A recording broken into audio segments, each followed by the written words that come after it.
back to the channel. In this video we're going to attempt to fix the speed controller, and if I just touch it you might be able to hear that, but also if you just twist and turn the switch,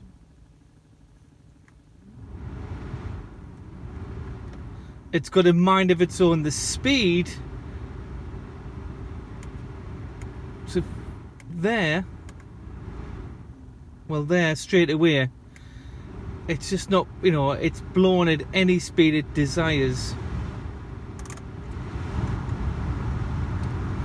So what we're going to do in this video is attempt to fix the speed controller, and also the lights. In the dark there's only a faint sign of light on this side of the dashboard, so the heating control, cold to hot, there's just a little glimpse of light.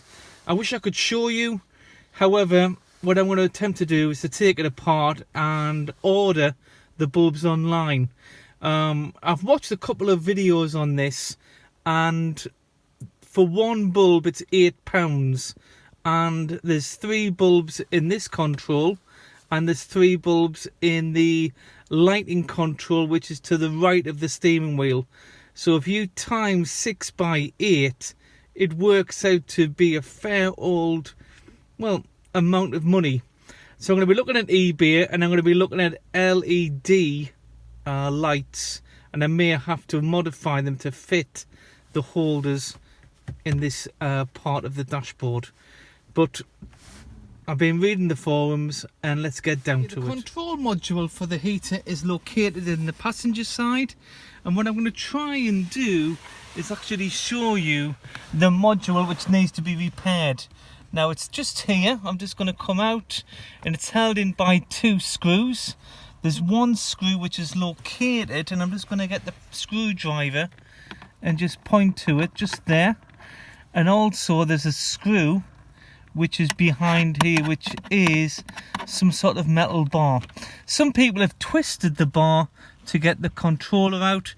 I think you've got to actually remove the glove compartment to get at this. So I'm going to have a good look and see how I can remove it without damaging any part of the car.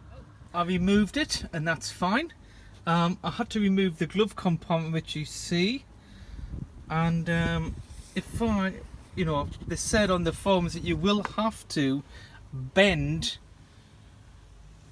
the metal reinforcement, and I thought, oh well, you know, that's just a workaround. But when you have a look, it means that you would have to remove all of this part, all of this, and I really think that's unnecessary just for one small item. So you can just see there, I've just got my light on. I'm just going to go down, and where the fixtures are, just pull back a bit. I'm also going to try and renew, or not renew, but I'm going to remove the motor, and I'm just going to give the motor just a slight drink of oil just to quieten it down. You can hear it is dry, and again it's 16 years old, and I think really just a little bit of oil, a bit of light oil, will work wonders for that motor, for the heater motor. I was successful in removing the fan and also the control unit. I'm going to be replacing this part here. I've been told from people on the internet this is the problem, and this actually controls the speed of the fan. So I'll be replacing that part in the middle there, and also I'm going to be using a toothbrush, and I'm going to be cleaning the fan blades. I was told and shown by a close friend many years ago how important it is on planes, on propellers, of having, you know, each blade clean, and it's actually less work for the fan to blow air. So I'm going to be cleaning each fan blade, and also giving the fan a bit of a drink of oil, because it is actually quite stiff, and it's actually sat in a car for maybe 16 years, and I think it, you know, it can be improved, and it's just a general clean during lockdown. Welcome back to the video, and what I'm going to attempt to do is to actually solder this transistor into there. So what I'm going to do is put it on time lapse and wish me luck.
Together, and it's time to put it back into the car. This lead here is slightly longer. I've put some tape around, however it's fully insulated, it's got shrink wrap on, it's been sold, it's all strong. So let's give it a go and see if it works. I've cleaned the fan and I've actually oiled it, so that spins freely. That's much better now. So let's get it back into the car. I've just reconnected the battery and here we have the keys. So I should say key but not keys. Let's find the, that's it, here we go. Just going to switch on the ignition and go over to the control, and actually I've got full control. You may be